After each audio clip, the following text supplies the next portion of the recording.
So this corner here has 3 of the, well, wait a minute, that's not a new one, is it though? It is, it's an old one, but it's the last one I finished for this show. But it worked, we thought it worked really perfectly. And also it's just so distinctly different. But the yellow and this pink one, we mentioned this pink one initially. And this is a great example where you can see your original lines. And now that I'm realizing it, the palette knife and the squeegee is what's making all these additional lines. And so you got all these great examples. And then where it sort of puddles as you're lifting it, it leaves these interesting marks. I never realized where those were coming from until you just mentioned that.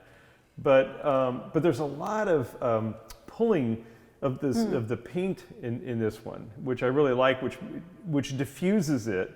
Yeah, especially the white diffuses it. Yeah, and almost this one is probably the only one that sort of quasi approaches like a color field painting, because it's all these sort of translucent layers that get really thinned out and sort of harmonized and blended. And this is the one I referred to in the essay where you had these really vivid reds and then this sort of a coral orange. And did you do an underpainting, or is this surface mixing that is creating this orange? Well, there certainly was underpaintings. Or yellowness, I get. You know, there's always many underpaintings. Okay, so God knows, right? Yeah, probably not. Okay, even he doesn't know. And all right, well, but this is, I think, I don't know how to describe it. This one to me is sort of moody, but what I like about it is the fact that it has. This one has less, well, I guess it does have depth too, because now you're really, it's more the push-pull of the red and the... But the white keeps it on the surface. It's like fog, maybe. The white almost neutralizes. I guess that's the idea that I'm thinking, is that it feels flat, because that's what happens with fog. Right, and white. And white. Yeah. And so, so I think in some ways that was really clever overlay of that to do that, because it gives, there's definition in there, but there's something about this that sort of escapes description of like your other pieces, because it's not as, things aren't as distinct. I understand. So, and this one also does the same thing, because of the fact that it's kind of all over blue, but yet there's little bits of pink. And I forget, you told me in your studio, these black lines, was that from you? Because this one's highly surface, it has a lot of texture for people who don't, if when they come in they can see it, they may not be able to see it here. But there's a lot of surface on this, and then you went over with the really raised areas and added, is that like navy blue or black? It's a kind of indigo blue, and what I did was I took the side of an oil bar, and knowing, about the English muffin texture, I knew that if I just went over it, it would pick up the lines of the painting, the forms of the painting underneath. So while this just ends up being a line, it was a whole brushstroke. Right. Yeah, and I think it's very dynamic. And what it did was it added, well, I didn't see it before you did that, but what it sure does here is adds a lot of movement. Yeah. And it's like swirling wind or something, or like water, how water eddies you see like on the surface. And there's something underneath happening that's creating that motion on the surface. And that's sort of what this reminds me of. Or if you could actually see how wind, eddies, around, or like when dirt's in the wind and you see it swirling. That's exactly what this looks like to me. It's like water or wind or something.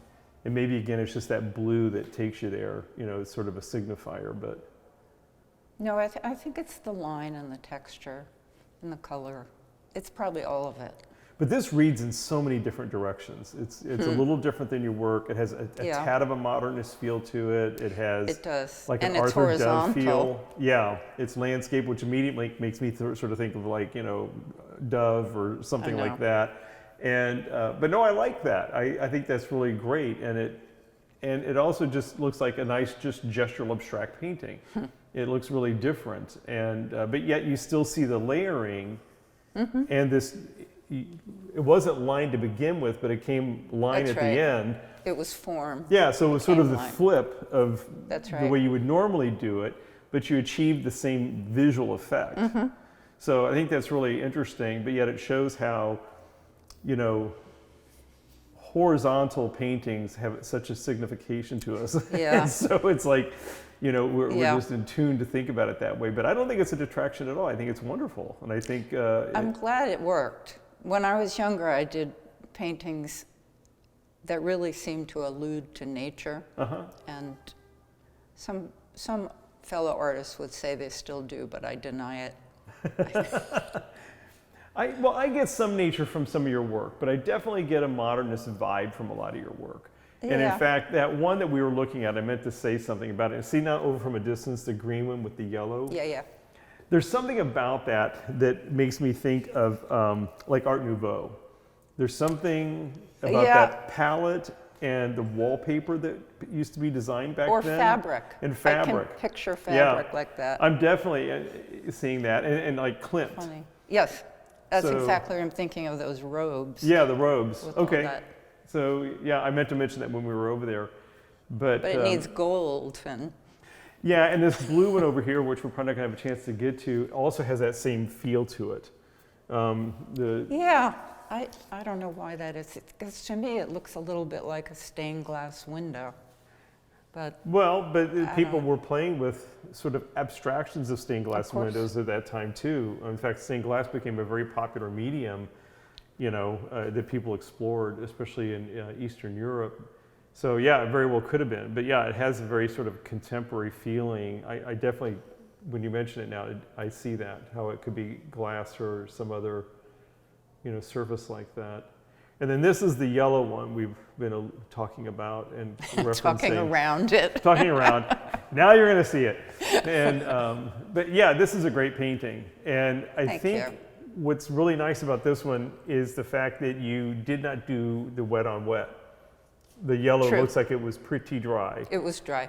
So, and these are very distinct brush marks. And now I see why you're thinking of them as line, because that's exactly what all these look like. So you must have had a sort of a dry brush, and these look like... Yes, that is all brushed, right? Yeah. Not any other painting tools. Yeah, no, it's great. I didn't think about that until you mentioned how you thought about them as line, the brush strokes, even if they're wide, as lines in and of themselves.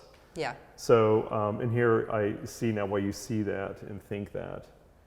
And the other pink one, it's the same thing. It's really following your drawn line, but you do it with a diluted swath of black that really reads gray now. Up there. An opaque gray. Yeah. So that the pink and the yellow come through. But that one's really moody because of that. And that's what's, you know, there's something about it, even though it's a rather chipper pink in there, that overlay. No, I agree. It's the same thing with this one. But see, this one didn't get moody, it's so dark and moody because they used the white. So again, it shows you how things can color change. perceptions change with the colors. Yeah. And that's something that people always forget about, which is probably exactly why, for years ago, you were trying to avoid the use of color. Because it takes you down Go away a path. feelings. Yeah. So we just went full circle on this. But anyway, I hope everybody can see them work in person. Of course, paintings always look better in person. But they're all online. We have wonderful installation images and individual images, and we'll be sending the catalog out. And so hopefully people can see it. But thank you so much for coming. Thank you. Oh, you're that welcome. was fun.